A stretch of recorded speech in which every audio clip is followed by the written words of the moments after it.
Hello दोस्तों, मैं मोइन खान आपका स्वागत करता हूं तक्षशिला ट्यूटोरियल के ऑनलाइन चैनल पर। तो आज हम बात करेंगे लेक्चर नंबर 11.3 की। तो प्रॉपर हमने यहाँ पे 11.3 जो 11.2 हमने जो कराया था उसमें मैंने आपको दो कॉन्सेप्ट बताए थे। क्या कि मतलब आपको एक बिंदु एक वेक्टर के समांतर रेखा का समीकरण मैंने आपको बताया था, उसके बिहार पे हमने कुछ क्वेश्चन कराए थे आपकी जो आपकी प्रश्नावली में है। बाकी आपको उस बिहार पे जो भी क्वेश्चन आपको एग्जाम्पल में मिलते हैं तो आप वहीं से अच्छे से कर लीजिएगा। ठीक है, सारी चीज़ें हमने समझा दी थी। फिर मैंने आपको बताया था दो बिंदुओं से होकर जाने वाले रेखा का समीकरण, ये भी हमने चीज़ बताई थी, उस पर हमने बेस्ड क्वेश्चन कराए थे। तो आज हम लोग देखेंगे क्या, दो रेखाओं के बीच का कोण, यानी कि दो रेखाओं के मध्य कोण हम लोग बात करेंगे। और आज हम उसके आगे बात करेंगे क्या, दो रेखाओं के मध्य न्यूनतम दूरी की हम बात करेंगे, यानी कि शॉर्टेस्ट डिस्टेंस की हम लोग बात करेंगे। ठीक है, दोनों पॉइंट आपको समझने हैं, यानी कि दोनों जो कॉन्सेप्ट है इनसे कोई ना कोई क्वेश्चन आपके एग्जाम में आता ही आता है। ठीक है, अब जरूरी नहीं है कि सर मेरे सेट में होगा या उनके सेट में होगा, 7 सेट बनते हैं आपको भी पता है, और वो किसी में भी हो सकता है। ठीक है, तो माइंड ये करिएगा कि हाँ क्या पता मेरे में आए, तो यही मान के चलिएगा। आप तैयारी करनी है तो करनी है। ठीक है, तो नॉर्मल थोड़े से कॉन्सेप्ट हैं, दिन पहले हम लोग बाद में क्वेश्चन के ऊपर जाएंगे। ठीक है, तो पहला कॉन्सेप्ट क्या है, यहाँ लिखा है दो रेखाओं के मध्य कोण है, तो आपको एंगल बिटवीन टू लाइन्स। ठीक है, सिंपल सी बात है, आपको दो लाइनें दी जाएंगी और लाइन कैसी होती हैं, x minus x1 upon a equal to y minus y1 upon b equal to z minus z1 upon c। तो ये पहली वाली लाइन हुई। ठीक, इसी वजह से हमने यहाँ पे क्या कर दिया, a1 b1 c1 कर दिया। दूसरी वाली लाइन हमने ली क्या, x minus x2 upon a2 equal to y minus y2 upon b2 equal to z minus z2 upon c2। तो ये दोनों लाइनें हो गई। इन दोनों लाइनों का जो बीच का कोण होता है उन्होंने बनाया cos थीटा। यहाँ पे a1 a2 plus b1 b2 plus c1 c2 upon में यहाँ पे क्या, मैग्नीट्यूड ऑफ जो ये a1 का स्क्वायर b1 का स्क्वायर c1 का स्क्वायर ऐड करके लिख दिया हमने, under root a2 square plus b2 square plus c2 square हमने यहाँ ऐड कर दिया। ठीक है, अब यहाँ सिंपल से साफ साफ आपको दिखा है क्या, इधर जो ये होते हैं ये क्या होते हैं, ये आपके बिंदु होते हैं। इधर जो आते हैं आपका ABC होता है, तो यहाँ से आप वैल्यू आसानी से निकाल सकते हैं जो नीचे होगा। लेकिन याद रखिएगा, क्या मेरी बात समझिएगा, जब आप किसी भी चीज़ की वैल्यू यानी कि कंपैरिजन करने जाते हैं, x1 की वैल्यू निकालने जाते हैं या y1 की या z1 की या a1 की b1 की या c1 की वैल्यू निकालने जाते हैं, तो याद रखिएगा लाइन जो होनी चाहिए क्या होनी चाहिए, x minus x1 y minus y1 z minus z1 की फॉर्म होनी चाहिए। यानी कि ये जो x आपका लिखा है ये हमेशा पॉजिटिव होना चाहिए और अकेला होना चाहिए। बात समझ रहे हैं। यहाँ जो y देखो लिखा है, y आपका पॉजिटिव है, अकेला है। अगर ये चीज़ थोड़ी सी दिक्कत है तो आपका आंसर बिल्कुल गलत आएगा। ठीक है, ये चालाकी एग्जामिनर कर सकता है क्या, कि यहाँ पे आपको 2 3 4 इस तरह देगा तो आपको ये चीज़ यहाँ से हटानी पड़ेगी। मेरी बात समझ रहे हैं। ठीक है, ये चीज़ हटाएगा या बस यहाँ पे कुछ भी हमसे कोई मैटर नहीं करता। यहाँ पे पॉजिटिव होना चाहिए और अकेला होना चाहिए, बस यहाँ पे आपको माइनस लेके काम करना है। ठीक है, जैसे बाई चांस यहाँ प्लस हो गया तो एक प्लस में आपको पता 2 माइनस होते हैं, तो एक माइनस मैं इसके पास भेज दूंगा, एक माइनस यहाँ रख लूंगा, तो ये जो वैल्यू आ जाएगी क्या आ जाएगी, निगेटिव आ जाएगी। और निगेटिव है यहाँ पे तो मतलब उधर वाला क्या होगा, नंबर आपका पॉजिटिव होगा। इतनी बात तो समझ गए होंगे आप, है ना। तो लेकिन पॉइंट क्या है, पॉइंट ये है कि सर जो x होगा यहाँ पे और जो y जो z है ये आपके अकेले होने चाहिए और पॉजिटिव होने चाहिए। ठीक है, तो इस तरह के क्वेश्चन हम यहाँ पे करेंगे तो आपको चीज़ें और समझ आएगी। तो उसी तरह अब ये तो आपकी जो लाइनें थी ये तो कार्तीय रूप में थी। ठीक है, लेकिन जब आपके रेखाएं आपके वेक्टर के फॉर्म में आ जाएं तो आप कैसे निकालेंगे, तो cos थीटा जो होता है आपका क्या, b1 डॉट b2 कर लेंगे, फिर उसके बाद जो b1 b2 उनका मैग्नीट्यूड देके उसको हम लोग उससे डिवाइड कर देंगे। ठीक है, उसके बाद जो आएगा, यहाँ देखिए मॉड लगा हुआ है, यहाँ भी मॉड लगा है, इसका मतलब जो भी एंगल आएगा वो हमेशा एंगल क्या होगा, पॉजिटिव लिया जाएगा, निगेटिव एंगल नहीं लिया जाएगा। यानी कि जो वैल्यू निगेटिव आएगी उसको मॉड से हम लोग क्या कर देंगे, पॉजिटिव कर देंगे। ठीक है, तो वही कहानी आएगी। तो ये आपका वेक्टर फॉर्म हो गया। तो यहाँ पे याद रखिएगा 2-3 पॉइंट हमने लिखे क्या, जब दोनों रेखाएं आपके क्या, जब दोनों रेखाएं आपकी लंबवत होंगी तो रिलेशन याद रखिएगा क्या, a1 a2 b1 b2 c1 c2 equal to 0। लंबवत का मतलब यह है कि थीटा उनके बीच में क्या होगा, 90 डिग्री होगा। जब थीटा आपका 90 डिग्री होगा तो ये रिलेशन आपका 0 के बराबर होगा। मेरे बात समझिएगा, आपसे कह दिया जाएगा क्या कि दो रेखाएं परस्पर लंबवत हैं तो इनके बीच संबंध क्या होगा, तो आपको हमेशा ये दिमाग में रखना है। बात समझ रहे हैं। या कभी क्वेश्चन में आएगा कि दो रेखाएं परस्पर लंबवत हैं, इस चीज़ की वैल्यू बताइए, तो जहाँ पे लंबवत का मसला आएगा तो आप ये दोनों चीज़ें दिमाग में रखेंगे। ठीक है। अब यहाँ देखिए, जब दो रेखाएं परस्पर समांतर हों तो आपको ये रिलेशन माइंड में रखना है, या आपसे कहा जाए कि दो रेखाएं परस्पर लंबवत हैं या समांतर हैं, या आपको प्रूव करना है, तो क्या करिएगा, लंबवत के लिए आप A1 A2 B1 B2 C1 C2 निकाल लीजिएगा, सबको ऐड करके लिख दीजिएगा। जब इसकी वैल्यू 0 के बराबर आएगी तो आप आसानी से कह सकते हैं क्या कि सर दोनों रेखाएं आपकी लंबवत हैं। या सर ये रिलेशन आपके सामने आएगा क्या, A1/A2 = B1/B2 = C1/C2, तब आप आसानी से कह सकते हैं क्या कि सर दोनों रेखाएं समांतर हैं। मेरी बात समझ रहे हैं जो मैं समझाना चाह रहा हूँ, ठीक है। तो इसी तरह चीज़ें आप दिमाग में रखनी है। कभी कभी क्वेश्चन क्या करता है, कभी कभी आपका ये तो आपको पता है, सिंपल सी बात है, क्या होता है ये एक्स, मैंने बताया था, जो आपके बिंदु होते हैं वो क्या होते हैं, आपके दिक् कोसाइन होते हैं, माफ करिएगा दिक् अनुपात होते हैं, ठीक है, डायरेक्शन रेशियो होते हैं। और जब इसकी जगह क्या आ जाए, जब इनकी जगह आपका LMN आ जाए, पॉइंट समझ रहे हैं, LMN आ जाए तो क्या हो जाएगा, तो ये भी आपका रिलेशन ही फॉलो करता है। यानी कहने का मतलब ये A1 B1 C1 की जगह L1 M1 N1 हो जाएगा, L2 M2 N2 हो जाएगा, तब भी ये रिलेशन आपका फॉलो करेगा। मेरी बात आप समझ रहे होंगे, उम्मीद करते हैं, ठीक है। जो आपको दिक् कोसाइन क्वेश्चन में दी जाएगी तो आपसे कहा जाएगा कभी कभी क्या, हर यानी कि 3 रेखाओं की आपको दिक् कोसाइन दी जाएंगी, वो भी अलग अलग होंगी, तो आपसे बोला जाएगा क्या तीनों रेखाओं की जो दिक् कोसाइन है परस्पर लंबवत है या नहीं। ये आपका पहला ही क्वेश्चन इस एक्सरसाइज का है, जो मैं आपको नहीं कराऊंगा लेकिन आपको करना पड़ेगा, ठीक है। आपसे बोला जाएगा 3 रेखाओं की दिक् कोसाइन आपको दे रखी होंगी, और आपसे कहा जाएगा क्या कि क्या ये रेखाएं जो हैं कि परस्पर लंबवत हैं। तो आपको क्या करना है, पहले वाली रेखा के L1 M1 N1 मान लीजिएगा, L2 M2 N2 मान लीजिएगा, L3 M3 N3 मान लीजिएगा। पहले दो रेखाओं के बीच का रिलेशन इस तरह बराबर 0 दे रहा है तो मतलब लंबवत है। फिर दूसरे तीसरे में देखिएगा 0 दे रखा मतलब लंबवत है। फिर तीसरे में पहले देखिएगा 0 बराबर दे रखा मतलब लंबवत है। इसी तरह आपको चीज़ें प्रूव करनी है। मेरी बात समझ रहे होंगे। अगर कोई दिक्कत है तो बिल्कुल आप कॉन्टेक्ट करिएगा, ठीक है। तो ये चीज़ आपको दिमाग में रखनी है एंगल के रिलेटेड। अगर ये चीज़ आपके दिमाग में नहीं है तो क्वेश्चन नहीं कर पाओगे। चीज़ें आपको पता होंगी, सब कुछ पता होगा, लेकिन फॉर्मूले में माइनस प्लस की गड़बड़ी हुई, कुछ भी आपने दिक्कत करी तो क्वेश्चन इधर का उधर हो जाएगा। समझ रहे हैं। चलिए अब हम बात करते हैं क्वेश्चन से करेंगे, उसके बाद आपको और अच्छे समझ में आएगा। जितनी चीज़ें हमने बोली हैं 10% भी समझ में आया कोई दिक्कत की बात नहीं, अभी आपको टोटल 100% समझ में आने वाला है, क्योंकि जब हम प्रैक्टिकल करते हैं ज़्यादा चीज़ें समझ में आती हैं, ठीक है। तो इसको हम थोड़ा सा इरेज कर रहे हैं, देन हम लोग क्वेश्चन के ऊपर बात करते हैं। तो यहाँ पे क्वेश्चन नंबर आपका 10 है। अब ये क्वेश्चन हमने क्यों लिया, क्योंकि इसी में आपको एंगल के बारे में बोला गया निकालना, ठीक है। तो कैसे कैसे क्वेश्चन आपके बन सकते हैं वो सब हमने क्वेश्चन यहाँ पे कलेक्ट किए हैं। तो पहला क्वेश्चन यहाँ लिखा है, क्या निम्नलिखित रेखा युग्मों के बीच का कोण। युग्म की बात मतलब यहाँ पे बोलेंगे 2 लोगों हैं, तो जब युग्म आता है वहाँ पे 2 लोगों की बात होती है। तो आपके सामने देख रहा है यहाँ एक रेखा ये है, एक रेखा ये वेक्टर के फॉर्म में लिखी हुई है। हमने आपको बताया था वेक्टर के फॉर्म में रेखा के समीकरण क्या होता है, vector R = vector A + λb।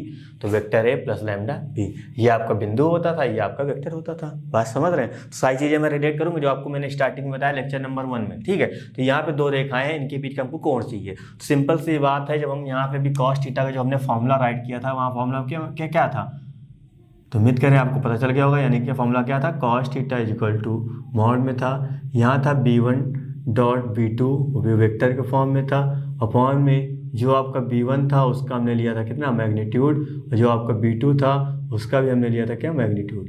ये चीज़ थी आपकी। बात समझ रहे हैं। तो आपको पता है क्या, ये वेक्टर A + λb होता था। इसका मतलब पहली लाइन है तो यहाँ पे आपका b1 हो जाएगा, ये दूसरी लाइन है ये आपका b2 हो जाएगा। बात समझ रहे हैं ना। तो यहाँ पे क्या हो जाएगा आपका, यहाँ रखेंगे हम लोग b1। तो b1 को हम लोग पहले राइट कर लेते हैं। कितना दे रखा है, b1 आपको दे रखा है 3i + का 2j + का 6k, ठीक है। अब यहाँ पे देखिएगा b2 कितना दे रखा है, यहाँ पे b2 आपका है i। तो हमने यहाँ पे b1 b2 राइट किया। अब देखिए यहाँ पे समझिएगा, अब हमको जरूरत क्या है, पहले यहाँ जरूरत है b1 साथ डॉट b2 निकालेंगे, यानी कि b1 का b2 के साथ डॉट प्रोडक्ट निकालेंगे। चलिए वो निकाल लेते हैं। तो आपको पता है कैसे निकालते हैं, हमने वेक्टर में बहुत अच्छे से बात करी थी, ठीक है। यानी कि मैंने क्या कहा था, मैंने कहा था i वाला जो गुणांक है वो i वाले गुणांक से ही मल्टीप्लाई कर दीजिएगा। 3 यहाँ 1 कितना आ जाएगा, 3 आ जाएगा, प्लस लगाएंगे 2 यहाँ कितना हो जाएगा, 4 हो जाएगा, प्लस लगाएंगे यहाँ 3 यहाँ 6 यहाँ 3 यहाँ कितना 18 आ जाएगा, 18 4 22 22 3 25 हो जाएगा, ठीक है। 25 आ जाएगा आपका। कोई ज़रूरत क्या है, b1 का हम लोग लेंगे क्या, मैग्नीट्यूड लेंगे। तो b1 का मैग्नीट्यूड कितना आएगा, √, यहाँ देखिए b1 आपका ये यहाँ पे रखेंगे, 3 का स्क्वायर करेंगे 9 आएगा, ये आपका 4 होगा, ये आपका कितना आएगा 36 आएगा। बाहर निकालेंगे कितना देगा, 36 4 40 40 9 49, ये आपका 49 हो जाएगा। बाहर निकालेंगे 7 आएगा, ठीक है। तो ये आपने b1 का मैग्नीट्यूड ले लिया। अब निकालेंगे क्या, b2 का यहाँ पे निकालेंगे मैग्नीट्यूड, √, आएगा B2 समझिएगा यहाँ पे क्या हो जाएगा, ये आपका यहाँ भी 1 है तो यहाँ 1 का स्क्वायर 1 आएगा। अब यहाँ रखेंगे कितना 2 का स्क्वायर कितना आएगा 4 हो जाएगा, 3 का स्क्वायर 9 हो जाएगा। ठीक है, ये सब चीज़ आएंगे 9 4 13 ये आपका 14 आ जाएगा। तो यहाँ रखा जाएगा कितना 14। ये बात समझ आई होगी। ठीक है, तो हमने सब कुछ निकाल लिया। अब यहाँ पे क्या करेंगे, सीधा सीधा एंगल का फॉर्मूला लिखते हैं, वहाँ पे सब सारी वैल्यू पुट कर देते हैं। तो मैंने ये आपको इसलिए पहले लिखाया था कि आपको थोड़ा सा दिमाग चल जाए कि हाँ सर हमको निकालना क्या है। बात समझ रहे हैं, केवल आपको समझाने की लिखा था हमने कि आप देख के पता लगा लें कि सर हमको अच्छा B1 डॉट B2 की जरूरत है, तो यहाँ से B1 B2 उठा लेंगे, उनका डॉट प्रोडक्ट कर देंगे। अच्छा सर B1 का मैग्नीट्यूड भी चाहिए, B2 का भी मैग्नीट्यूड चाहिए, तो सर यहाँ से उठा लेंगे, उनका मैग्नीट्यूड करके सारी वैल्यू पुट कर देंगे। तो ये सब जब फॉर्मूले याद होंगे ना तभी मजा आएगा। बात समझ रहे हैं, तो आपको फॉर्मूले लर्न करना है। चलिए अब B1 डॉट B2, तो B1 डॉट B2 कितना निकाला 25 निकाला। चलिए यहाँ आ जाएगा। अब यहाँ इसका मैग्नीट्यूड मल्टीप्लाई करके लिखना, तो हमने यहाँ पे मल्टीप्लाई करके राइट कर दिया। ठीक है, तो आपका क्या हो जाएगा, आपका यही आंसर हो जाएगा। आप इसको राइट करना चाहें या फिर थोड़ा सा इसको चेंज कर सकते हैं क्या, थीटा इज इक्वल टू, अब यहाँ हमने मॉड नहीं लगा क्योंकि सारी वैल्यू आपकी पॉजिटिव दिख रही है। निगेटिव होता तो मैं मॉड लगा के उसको पॉजिटिव बना लेता। ठीक है, तो यहाँ पे कितना आएगा कॉस इनवर्स आ जाएगा, ये हो जाएगा 25/7√14 आ जाएगा। ठीक है, तो आप थोड़ा सा भी आप आंसर इसमें देखेंगे तो आंसर शायद आपका मैच ना कर रहा हो। आंसर इसलिए मैच ना कर रहा हो क्योंकि मैंने जो डिजिट है इनमें चेंज करी है। क्या चेंज करी है, यहाँ पे देखिए, जो प्रॉपर ये भी आपका क्वेश्चन नंबर 10 ही है, प्रश्नावली का ऐसा नहीं बिल्कुल अलग है। बस यहाँ पे हमने क्या किया, 2 की जगह हमने यहाँ पे क्या कर दिया 3 कर दिया। ठीक है, तो जहाँ जहाँ आपका 2 है वहाँ जहाँ 3 वहाँ आपको 2 बना करिएगा तो आपको आंसर बिल्कुल मैच कर जाएगा। तो मुझे आंसर मैच कराने की जरूरत नहीं, मैं आपको जो समझाना चाह रहा हूँ बस वो आप समझिए कि जो चीज़ ज़रूरत है वो चीज़ आप निकाल पा रहे हैं कि नहीं निकाल पा रहे हैं। ठीक है, वहाँ जो क्वेश्चन आएगा जरूरी नहीं कि उसका आंसर आपको याद होगा, तो आपको निकालना पड़ेगा ना कैलकुलेशन के हिसाब से। बात समझ रहे हैं, तो जो भी है चीज़ आप समझ रहे होंगे, उम्मीद करते हैं ये इसी तरह आपको करना है। ठीक है, तो नॉर्मल क्वेश्चन था, बहुत आसान है। बस कब आसान है, जब आपको फॉर्मूले पता होंगे। समझ रहे हैं ना, 12th की मैथमेटिक्स में मेन खेल फॉर्मूले का है। चैप्टर नंबर 5 पढ़ेंगे तब फॉर्मूले, 6 पढ़ेंगे तब फॉर्मूले, 7 पढ़ेंगे तब फॉर्मूले, 8 पढ़ेंगे तब फॉर्मूले। फॉर्मूले आपको कहीं ना कहीं याद होने चाहिए, बिना फॉर्मूले की कहानी आपको बनने नहीं वाली। ठीक है, चलिए हम बात करते हैं। ये तो हमने जो वेक्टर फॉर्म में गिवन थी तो हमने वेक्टर फॉर्म में निकाल लिया। अब जैसे वेक्टर फॉर्म में गिवन होता हमको कार्तीय रूप से निकालना होता, तो क्या करते हैं, आपको पता है ये क्या होता है x1 y1 z1। तो आपका a b c की पहली लाइन है तो a1 b1 c1 होता, दूसरी लाइन a2 b2 c2 होता, तो हम लोग वाला फॉर्मूला भी लगा देते। तो कोई भी क्वेश्चन कैसे भी दे रखा हो बस फॉर्मूले हमको मेंशन है, चीजें समझ में आ जाएगी। ठीक है, तो चलिए एक क्वेश्चन हम लोग करते हैं कार्तीय रूप का। तो क्वेश्चन नंबर आपका 11 लिखा है क्या, निम्नलिखित रेखा युग्म। इसका दूसरा क्वेश्चन मैंने स्किप कर दिया, वो आप अच्छे से कर लीजिएगा। ठीक है, सेम वही प्रोसीजर लगेगा, इतनी मेहनत तो कर ही सकते हैं ना। चलिए यहाँ लिखा है क्या, निम्नलिखित रेखा युग्मों के बीच का कोण ज्ञात कीजिए। अब आपको इसमें भी 2 क्वेश्चन है तो हमने एक क्वेश्चन लिया है, बस आपको समझाने के लिए मैंने लिया है बस, है ना। तो देखिए यहाँ पे आपकी लाइन है, तो यहाँ से हमको, क्योंकि जब एंगल का फॉर्मूला लगाएंगे तो फॉर्मूले में हमको क्या जरूरत है, cos theta equal to a1 a2 plus b1 b2 plus c1 c2 upon under root a1 square plus b1 square plus c1 square, दूसरे में under root a2 square plus b2 square plus c2 square. मतलब सारा खेल a b c का ही है। तो बस हमको पहली लाइन से a1 b1 c1 निकालना, दूसरी लाइन से a2 b2 c2 निकालना है। बात समझ रहे हैं, आसानी से निकाल लेंगे। तो ये आपके देखिए यहाँ पे पहली लाइन ये है, तो आपको पता है नीचे वाले क्या होते थे, a b c होते हैं। तो ये पहली लाइन, इसका मतलब a1 b1 c1, ये 2 b2 c2, सब चीज पता चली जाएगा, है ना। तो यहाँ पे पहले लाइन राइट करते हैं। क्वेश्चन राइट करने की कोई यहाँ जरूरत नहीं, डायरेक्ट हम लोग अप्लाई करते हैं। तो पहली लाइन से हम लोग निकालेंगे a1। अब आपको पहली लाइन मतलब पहले ये दे रखा तो इसको पहली लाइन ही हो जाएगी, तो a1 कितना हो जाएगा 2 हो जाएगा। उसी तरह निकालेंगे हम लोग कितना, b1 निकालेंगे, b1 कितना दे रखा है 5 दे रखा है। उसी तरह हम लोग यहाँ पे c1 निकालेंगे, c1 कितना दे रखा है -3 दे रखा है। ठीक है, तो ये सब चीज़ें यहाँ पे हो जाएंगी। अब यहाँ रखेंगे क्या a2, तो a2 कितना हो जाएगा आपका, यहाँ पे देखिएगा a2 कितना, ये -1 है तो यहाँ पे हो जाएगा -1। b2 कितना हो जाएगा, b2 आपका दे रखा है 8 हो जाएगा, और आपका यहाँ पे c2 हो जाएगा कितना 4 हो जाएगा। ठीक है, हमें सारी चीज़ें वैल्यू निकाल दी, जो चीज़ हमको एंगल में ज़रूरत है। फॉर्मूला क्या है, फॉर्मूला एक बार राइट करते हैं कितना, cos थीटा जो आपका फॉर्मूला होता है a1 a2 प्लस का b1 b2 प्लस का c1 c2 अपॉन लगाएंगे अंडर रूट, यहाँ कितना आ जाएगा, यहाँ पे हो जाएगा a1 square b1 square plus का c1 स्क्वायर, फिर अंडर रूट लगाएंगे, यहाँ कितना हो जाएगा a2 स्क्वायर प्लस का b2 स्क्वायर प्लस का यहाँ पे आ जाएगा c2 स्क्वायर हो जाएगा। ठीक है, इतनी बात समझ आई होगी। अब क्या करेंगे, सारी वैल्यू यहाँ पुट करते हैं। तो अब सबके यहाँ पे हम लोग वैल्यू पुट करेंगे, ठीक। A1 A2, अब A1 A2 कितना है, A1 की जगह A1 रखेंगे, A2 की जगह A2 रखेंगे। तो यहाँ देखिए यहाँ पे 2 है, यहाँ पे कितना है -1 हमने राइट कर दिया, प्लस B1 कितना है 5 है, तो यहाँ 5 रखा है, यहाँ पे 8 था तो 8 रख दिया। अब जो वैल्यू निगेटिव उसको हम ब्रैकेट के अंदर लिख रहे हैं, ठीक है। इतनी बात तो आप समझ ही रहे होंगे। चलिए अब यहाँ पे C1 कितना है, C1 आपका देखिए -3 है तो -3 रखा, और C2 कितना है 4 है तो 4 रख दिया यहाँ पे, अपॉन लगाया। यहाँ देखिए अंडर रूट सबका स्क्वायर करना, तो A1 की बात करेंगे, A1 B1 C1 2 का स्क्वायर भैया 4 हो जाएगा, 25 आएगा, और उधर कितना हो जाएगा 9 हो जाएगा, ठीक है। तो यहाँ पे देखिए इसका भी स्क्वायर करेंगे, कितना आएगा, 1 का स्क्वायर 1 आएगा, यहाँ कितना आ जाएगा, यहाँ पे आ जाएगा 64 हो जाएगा, तो यहाँ पे आ जाएगा 16 आ जाएगा। तो ये सब चीज़ें आ गई। अब cos theta is equal to कितना होता है, कितना आएगा, -2 हो जाएगा, यहाँ पे हो जाएगा कितना 40 हो जाएगा, माइनस यहाँ कितना आएगा 12 आ जाएगा, ठीक है। अब यहाँ पे ध्यान दीजिए कितना हो जाएगा, यहाँ 25, ये ऐड करेंगे 38 होगा, नहीं 25 4 29, 29 और 29 ये आपका 38 आ जाएगा। उसके बाद यहाँ पे ऐड करेंगे कितना आ जाएगा 64 और 16 80 होगा, 80 में 1 जुड़ेगा 81 होगा, और 81 को जब हम लोग बाहर निकालते हैं तो कितना निकलता है 9 निकलता है, तो ये 9 बाहर आ जाएगा, ठीक है। अब देखिए 40 में से 12 जाएगा, कितना बचेगा, 40 में से जब 12 जाएगा तो नॉर्मल यानी कि 10 जाएगा तो 30 यानी कि 28, 28 में से फिर 2 जाएगा तो आपका 26 बचेगा, ठीक है। 26 पॉजिटिव, इसलिए यहाँ पे मॉड नहीं लिख रहे हैं। नीचे क्या बनेगा, नीचे आपका बनेगा 9/38 बनेगा, ये आपका cos थीटा हो जाएगा। लेकिन आपको एंगल चाहिए तो थीटा यहीं रखेंगे, तो cos को उधर भेज देंगे, आपको पता है ये इन्वर्स में पहुँच जाएगा, कितना आ जाएगा 26 9/38 हो जाएगा, ये चीज़ आ जाएगी, ठीक है। तो आपका क्या हो जाएगा, ये आपका आंसर हो जाएगा। तो उम्मीद करें मेरी बात समझ रहे होंगे आप, तो आपको क्वेश्चन को इसी तरह टैकल करना है, ठीक है। चलिए हम बात करते हैं क्वेश्चन नंबर 12 की। तो क्वेश्चन नंबर आपका 12 लिखा क्या, P का मान ज्ञात कीजिए ताकि रेखाएं क्या परस्पर लंब हो, यानी कि ताकि रेखाएं परस्पर लंब हैं, यहाँ बोला गया है। हमको P का मान निकालना है, और जो रेखाएं आपकी दे रखी हैं वो कैसी हैं, जो रेखाएं आपकी परस्पर लंब हैं। तो मैंने आपसे कहा था परस्पर लंब का मतलब क्या होगा सर, जो इसका A1 A2 plus B1 B2 plus C1 C2 equal to कितना होगा 0 होगा, क्योंकि यहाँ इन्होंने बोला है, इन्होंने ये नहीं बोला कि आप निकालिए, इन्होंने ये बोला है कि भैया दोनों रेखाएं परस्पर लंब हैं, तो आपको मतलब वो वाली कंडीशन यूज करनी है, और यहाँ पे जो P दे रखा है इसकी वैल्यू निकालनी है। तो मैंने आपसे क्या कहा था, जब उसकी सब काम करना है तो आपको देखना पड़ेगा कि जो x है यहाँ पे वो क्या पॉजिटिव और अकेला है, y जो है क्या वो पॉजिटिव और अकेला है, z जो है वो पॉजिटिव क्या अकेला है। जब ये सब चीज़ें होंगी तभी आप नीचे वाले को ABC ले सकते हैं, अदरवाइज नहीं ले सकते। नहीं होगा तो बनाएंगे, ठीक है। समझिएगा यहाँ पे जो पहला को है यहाँ पे राइट कर लेते हैं, कितना 1 - x अपॉन कितना है यहाँ पे 3 है इक्वल टू, ठीक है। जल्दबाजी करेंगे तो आप इसी को A1 B1 C1 ले लेंगे, A2 B2 C2 लेंगे, तो आपका आंसर बिल्कुल ही अलग आएगा, बात समझ रहे हैं। लेकिन थोड़ा सा इसलिए मैं बता चुका हूँ आपको स्टार्टिंग में ही, तो आपको दिमाग रखना है बहुत तगड़ा इसमें, है ना।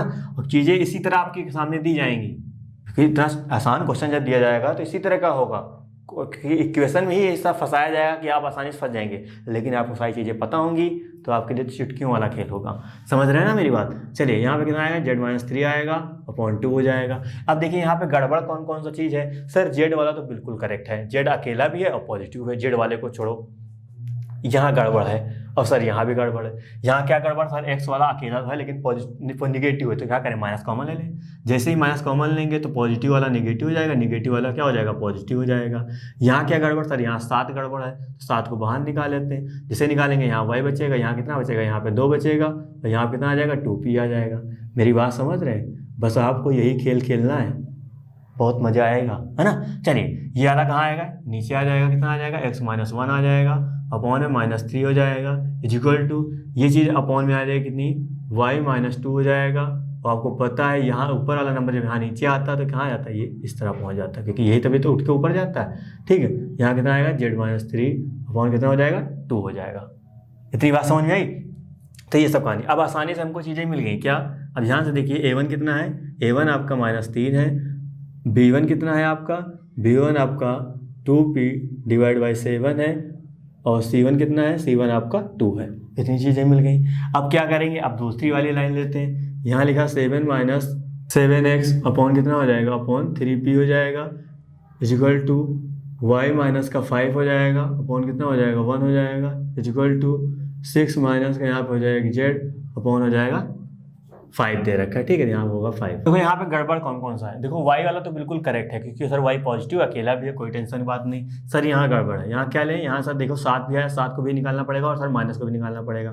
तो हमने यहाँ पे 7 ही माइनस का 7 कॉमन ले लिया, तो आपका x बन गया, यहाँ पे आपका आ गया 1 आ गया, क्योंकि यहाँ 7 निकालेंगे तो वहाँ 1 बचेगा, और माइनस में ले रहा है तो पॉजिटिव वाला क्या हो जाएगा, निगेटिव हो जाएगा।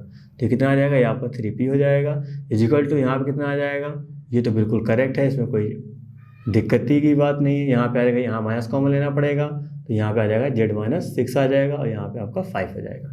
इतनी बात समझ में आई।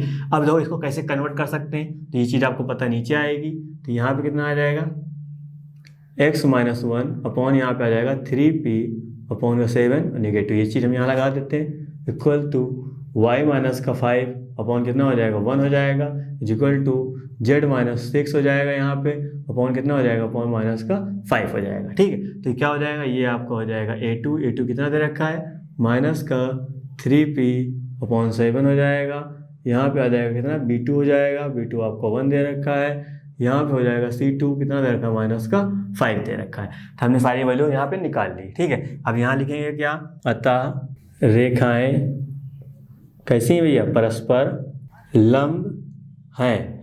जैसी रेखा परस्पर लंब होंगे तो कंडीशन क्या होगी, a1 a2 प्लस का b1 b2 प्लस का c2 इक्वल टू कितना आ जाएगा, 0 आ जाएगा। समझ रहे हैं ना मेरी बात, ठीक है। तो अब यहाँ a1 की वैल्यू कितनी है, a1 की वैल्यू -3 है, वो हमने यहाँ पे राइट किया। a2 की वैल्यू कितनी है, a2 की वैल्यू -3p अपॉन 7 है, वो हमने यहाँ पे राइट कर दिया, ठीक है। अब देखिए यहाँ पे b1 कितना है, b1 की वैल्यू आपकी यहाँ पे है 2p अपॉन यहाँ पे 7 है, वो हमने राइट कर दिया। और b2 कितना है, b2 आपको 1 दे रखा है, 1 रखा है यहाँ पे। c1 कितना, c1 2 है, c2 कितना है, माइनस का 5 है, तो माइनस का 5 ने यहाँ पे राइट किया, इक्वल टू 0 चल रहा है। ये इसका माइनस प्लस हो जाएगा, यानी कि यहाँ पे आएगा 9p डिवाइड बाई 7, यहाँ पे आएगा कितना 2p डिवाइड बाई 7, यहाँ आएगा माइनस का 10 इक्वल टू 0 हो जाएगा। इतनी बात समझ में आई। अब ध्यान दीजिए, क्या इसको उधर भेज देंगे तो ये आपका 10 हो जाएगा, और यहाँ पे ये बचेगा। आपको पता है जब हर बराबर होते हैं तो ऊपर वाले नंबर वैसे ही जुड़े या घट जाते हैं। तो 9 2 कितना हो जाएगा, 11 हो जाएगा। इसका मल्टीप्लाई इधर कर देंगे, कितना आ जाएगा, 11p इक्वल टू आ जाएगा 70 हो जाएगा। और यहाँ पर p की वैल्यू कितनी आ जाएगी, p की वैल्यू आ जाएगी 70 बटे, क्योंकि ये चीज़ नीचे जाएगी, कितना आ जाएगा, 11 आ जाएगा। यानी कि p का मान क्या होगा, 11 70 बटे 11 होगा। इसके लिए ही ये दोनों लाइनें आपकी क्या होंगी, ये दोनों लाइनें आपकी परस्पर लंबवत होंगी। आप यहाँ p की जगह रख दीजिएगा वैल्यू ये, उसके बाद देखिएगा a1 a2 plus b1 b2 plus c1 c2 value रखिएगा, 0 के बराबर ही आएगा। बात समझ रहे हैं। तो इस तरह का क्वेश्चन आपसे पूछा जाएगा, और यहाँ पे मैं इसलिए क्वेश्चन नहीं बताया, आसान होता तो आप कर सकते थे, लेकिन जब ये इस चीज़ गड़बड़ कर जाए, मैंने कहा इसको एक बार आपको बताना जरूरी है, तभी तो आप समझ पाएंगे इसमें सर बताना क्या चाह रहे थे। तो याद रखिएगा x पॉजिटिव होना चाहिए और अकेला होना चाहिए, तभी आप वहाँ पे किसी न किसी चीज़ की कंपैरिजन करिएगा, अदरवाइज दिक्कतें बहुत होंगी। बात समझ रहे।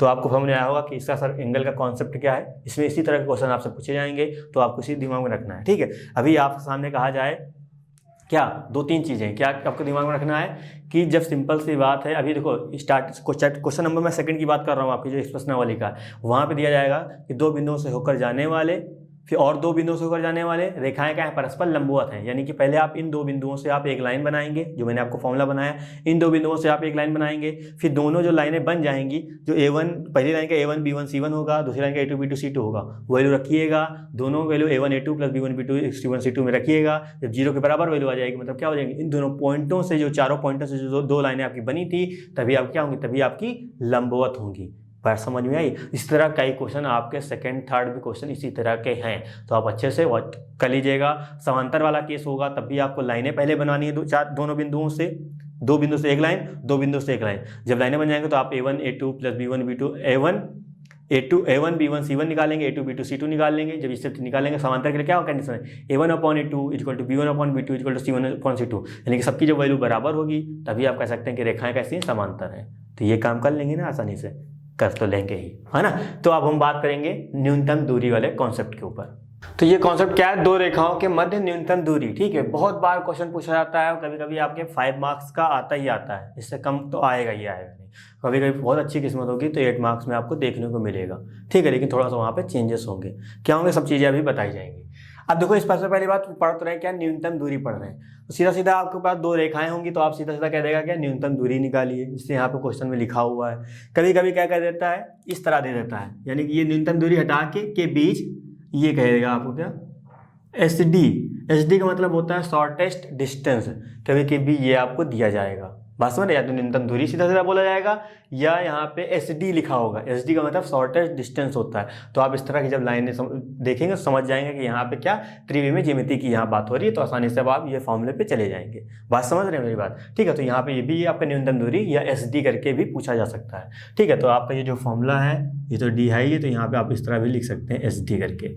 मेरी बात आप समझ रहे होंगे, शॉर्टेस्ट डिस्टेंस, ठीक है। फॉर्मूला क्या है, देखो यहाँ पे दो लाइनें होंगी तो आपको पता है पहली लाइन ये आपका क्या होगा, A1 होगा, ये क्या हो जाएगा, यानी कि vector A1 vector B1 vector A2 vector B2 हो जाएगा। बात समझ रहे हैं, ठीक। अब इसे यहाँ से हम पॉइंट निकालना चाहें तो x1 y1 z1 A1 B1 C1 x2 y2 z2 A2 B2 C2 आराम से निकाल सकते हैं। बात समझ रहे हैं। तो इसी तरह यहाँ पे चीजें करेंगे। तो फॉर्मूला क्या है, formula D is equal to B1 cross B2, यानी कि जो आपका वेक्टर B है वेक्टर B2 है, यानी कि B1 B2 जो है उसका हम लोग क्या करेंगे, पहले क्रॉस प्रोडक्ट करेंगे, फिर जो आपका A2 है A1 से क्या करेंगे, माइनस करेंगे, फिर जो आएगा यानी कि B1 क्रॉस B2 जो हमने निकाला, फिर A2 माइनस A1 जो निकाला, जो भी आएगा उनका क्या करेंगे, उनका हम लोग करेंगे डॉट प्रोडक्ट करेंगे। जो वैल्यू आएगी वो हम लोग यहाँ लिखेंगे। जो आपने B1 क्रॉस B2 निकाला था वो वैल्यू का हम क्या करेंगे, वो हम लेंगे यहाँ पे मैग्नीट्यूड, फिर सबकी वैल्यू सब जगह पुट कर देंगे। और जो मॉड लगा मतलब क्या, जो वैल्यू निगेटिव भी आएगी तो हम लोग मॉड की वजह से उसको क्या कर देंगे, पॉजिटिव कर देंगे, क्योंकि आपको पता है डिस्टेंस कभी भी निगेटिव नहीं हो सकती। यहाँ से मेरी और आपकी दूरी क्या, कुछ ना कुछ तो दूरी होगी, ऐसा तो है नहीं कुछ कोई दूरी नहीं होगी, कुछ ना कुछ तो होगी, इसी वजह दूरी क्या होगी, कभी निगेटिव नहीं होती। तो ये वाला हो गई। अब ये सदिश रूप था। अब कार्तीय रूप की बात करें, कार्तीय रूप में क्या होगा, आपके पास सब पॉइंट होते हैं। हमने पढ़िए क्या होता है, x minus x1 upon A1 equal to y minus y1 upon B1 equal to z minus z1 upon C1। यही तरह आपका A2 वाली कहानी पहुंच जाएगी। तो पहले वाले से x1 निकलेगा, दूसरे वाले से x2 निकलेगा, पहले y1 दूसरे वाले से y2, फिर z1 फिर z2 निकलेगा, फिर सबकी वैल्यू यहाँ पे हम लोग निकालेंगे, सबकी वैल्यू यहाँ पे पुट कर देंगे, याद हो जाएगा। अब मसला ये फॉर्मूला याद करना बड़ा दिक्कत होता है। क्या होगा, सीधा सीधा कुछ ना याद करिएगा, क्या लिखिएगा, बकाब याद रखिएगा। आपको पता है BC माइनस पहले BC करिएगा, फिर CA माइनस CA करिएगा, फिर AB माइनस AB करिएगा, फिर यहाँ करिएगा 1 2 2 1 1 2 2 1 1 2 2 1, इस तरह करिएगा, अपने आप से याद हो जाएगा। वो याद करने की कोई जरूरत नहीं, थोड़ा सा लॉजिक पकड़िए हो जाएगा, ठीक है। ये तो कॉन्सेप्ट था, यानी कि ये फॉर्मूले थे। अब इन पे क्वेश्चन कैसे करेंगे, क्वेश्चन नंबर 14 आपके सामने लिखा है, वेक्टर R आपको यहाँ दे रखा है, यानी कि एक लाइन का है, दूसरा भी एक लाइन का दे रखा है। क्या निकालना है, इनके बीच की न्यूनतम दूरी निकालनी। अब आपको पता है ये वेक्टर फॉर्म में दे रखा है, तो वेक्टर फॉर्म वाला ही फॉर्मूला लगाया, डिस्टेंस में ज़्यादा बेटर रहेगा। तो क्या होता है फॉर्मूला आपको sir, A1 cross B1 cross B2 dot product के साथ A2 minus A1 upon B1 cross B2 का मैग्नीट्यूड, ठीक है। तो हमको सर पता ही है आप क्या होता है, वेक्टर A1 होता है, ये सर वेक्टर B1 होता है, क्योंकि जो हम लोग लिखते हैं ना R equal to vector A plus lambda vector B, ये तो लिखते हैं। तो पहली लाइन तो A1 वेक्टर A1 हो जाएगा, वेक्टर B1 हो जाएगा, दूसरी में वेक्टर A2 हो जाएगा, फिर वेक्टर B2 हो जाएगा। वही काम vector R equal to A2 plus lambda या म्यू, क्योंकि यहाँ पे पहली लाइन तो हमने कांस्टेंट दूसरा लिया, यहाँ पे दूसरा हमने कांस्टेंट लिया, वही यहाँ पे B2 हो जाएगा। तो आपको ये पता चल गया वेक्टर A1 ये है, वेक्टर B1 ये है, वेक्टर A2 ये, वेक्टर B2 ये। तो अब जो रिक्वायरमेंट है B1 क्रॉस B2 तो निकालना आता ही है, वो हम सब निकाल लेंगे। A2 माइनस A1 निकालेंगे, फिर दोनों का डॉट प्रोडक्ट करके यहाँ वैल्यू पुट करेंगे, देन सर उसका मैग्नीट्यूड लेके यहाँ रख देंगे। जो वैल्यू आएगी निगेटिव आए सर उसको मॉडुलस के हिसाब से पॉजिटिव बना लेंगे, आपका आंसर हो जाएगा। बात समझ में आई। अब देखिए यहाँ पे क्वेश्चन नंबर 15 कैसे करेंगे। अब देखो यहाँ पे वही काम करना है, पहले आपको जो वैल्यू निकालनी, क्योंकि यहाँ पे आपको x1 y1 भी चाहिए और A1 A2 B1 B2 C1 C2 भी चाहिए, तो वही काम करेंगे। तो देखेंगे पहले x अकेला है, पॉजिटिव है, मिल रहा होगा, तो यहाँ पे देखो पॉजिटिव आ गया। इसका मतलब पॉजिटिव को दो फॉर्म में ब्रेक करेंगे, एक बार माइनस, दो माइनस होते हैं, तो एक निगेटिव को यहाँ रखेंगे, पॉजिटिव की जगह एक और निगेटिव आएगा, उसके पास पहुँच जाएंगे। इसका मतलब x1 की वैल्यू कितनी आ जाएगी, -1 आ जाएगी। इस तरह नहीं समझना है तो यह समझिए, यहाँ जब निगेटिव होगा तो आपकी जो x1 y1 z1 होगा वो हमेशा कैसे हैं, यहाँ पॉजिटिव आएंगे, लेकिन जैसे ही यहाँ पॉजिटिव हो गया तो आपके x1 y1 z1 क्या हो जाएंगे, आपके निगेटिव हो जाएंगे। देखिए यहाँ पॉजिटिव, इसका मतलब x1 की वैल्यू -1 आएगी, यहाँ पॉजिटिव इसका मतलब यहाँ भी -1 आएगा, यहाँ भी -1 ही आएगा। बात समझ रहे हैं। उसी तरह यहाँ देखिए यहाँ निगेटिव है तो इसका मतलब x2 कितना आएगा, 3 आएगा, पॉजिटिव आने लगेगा। ये तो बात समझ रहे होंगे, ठीक। ये क्या होगा, यहाँ देखिए x अकेला है, पॉजिटिव है, बिल्कुल सही, यहाँ भी चल रहा है। इसका मतलब A1 B1 C1 A2 B2 C2, और यहाँ से हम निकालेंगे x1 y1 z1 x2 y2 z2 निकालेंगे, सबकी वैल्यू जाके यहाँ पुट कर देंगे। और डिटरमिनेंट को आपको सॉल्व करना आता है, चाहे रो के अलॉन्ग ओपन करिए, चाहे आप कॉलम अलॉन्ग को ओपन कर दीजिएगा, आपका आंसर आ जाएगा।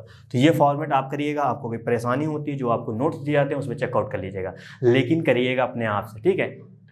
आपको ना करना होता तो मैं आप करा देता, मैं इसलिए कह रहा हूँ क्योंकि आपको सब कुछ समझ में आ गया। जब आप करेंगे तो आप और अच्छे सीखेंगे। अगर कोई दिक्कत लगती है तो बिल्कुल कांटेक्ट करिएगा। तो उम्मीद करें मेरी बात समझ आई होगी। ठीक है, तो कल हम लोग अब नेक्स्ट लेक्चर में हम लोग नए कॉन्सेप्ट के साथ बात करेंगे, यानी कि हम लोग अभी तक जो बात करी थी रेखा की बात करी थी, अभी हम लोग समतल की बात करेंगे, यानी कि दो समतलों की बात करेंगे, इसमें दो समतलों के एंगल की बात करेंगे, धीरे धीरे चीज़ें चलती रहेंगी। तो उम्मीद करें मेरी बात बिल्कुल समझ आई होगी। तो इस वीडियो संबंधित नोट्स प्राप्त करने के लिए डिस्क्रिप्शन में दिए गए लिंक पर क्लिक करें। तो दोस्तों आज के लिए बस इतना ही, मिलते हैं नेक्स्ट क्लास में। धन्यवाद।